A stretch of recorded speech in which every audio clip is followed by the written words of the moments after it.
Constitution میں جو amendment آ رہی ہے یہ جوڈیشری کے ساتھ کریشن آف دی جو سیپریٹ کی جو فیڈرل کوڈ بنا رہے ہیں وہ فیڈرل کوڈ بننے سے یہ ہوگا کہ جو ساری سپریم کورٹ ہے وہ ان کے سب آرڈیننس اس میں چلی جائے گی. اور دوسری بات یہ کہ ہمارا ملک اس چیز کا مطمئن ہو سکتا ہے کہ یہاں پر ہم جو جوڈیشری کے لیے جو اپنے سسٹم چلا رہے ہیں وہاں آپ لوگ کہتے ہیں کہ اتنا ایکسپینسو سسٹم ہے جوڈیشری کا اور یہاں پر ہم نئی کورٹس بنانے جا رہے ہیں نئے ججز اپنا نئے سسٹم بنے گا اور جو آئینی ہے پوائنٹس ہوں گے وہ آئینی عدالتوں میں جا کے چیلنج ہوں گے چاہے وہ صوبے کے لیول پر ہوگا یا وہ فیڈرل لیول پر ہوگا. دوسری بات یہ کہ باقاعدہ یہ سپریم کورٹ کی جو پاورز ہے اس کو سلپ کر دیا جائے گا وہ بالکل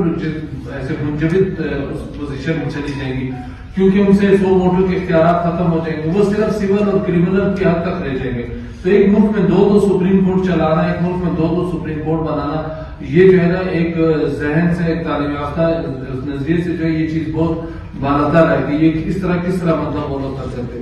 دوسرا جو ہے سپریم کورٹ کے جو آئینی اختیارات ہیں وہ بالکل ختم ہو جائیں گے اور آرٹیکل 184(3) جو ہے وہ مکمل طور پہ جو ہے نا وہ ختم ہو جائے گا اور اس کے جو ہے نا آرٹیکل 184(3) میں جو ہے سو موٹو اور بنیادی حقوق کے لیے جو ایک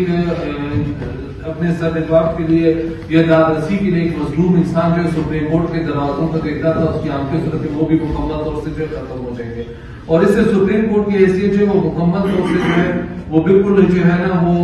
ایک عام سول کورٹ کی عدالت تک رہ جائے گی. اب یہاں پر جو ہے نا اس ترمیم سے جو ہے نا جوڈیشری کا سسٹم جو ہے وہ بالکل تباہ و برباد ہو جائے گا. تیسری بات یہ ہے کہ ہمارے جب 1971 میں پاکستان دو ٹکڑے ہو گیا تو اس کے کانسٹیٹیوشن کو اس ٹائم کے رکھتے ہوئے پھر 1973 میں کانسٹیٹیوشن بنایا. جب آپ شروع سے ایک پوائنٹ یہ کہتے ہیں کہ جی جوڈیشری ایڈمنسٹریشن سیپریٹ ہونا چاہیے ہمارے جو سینئر جرنلسٹ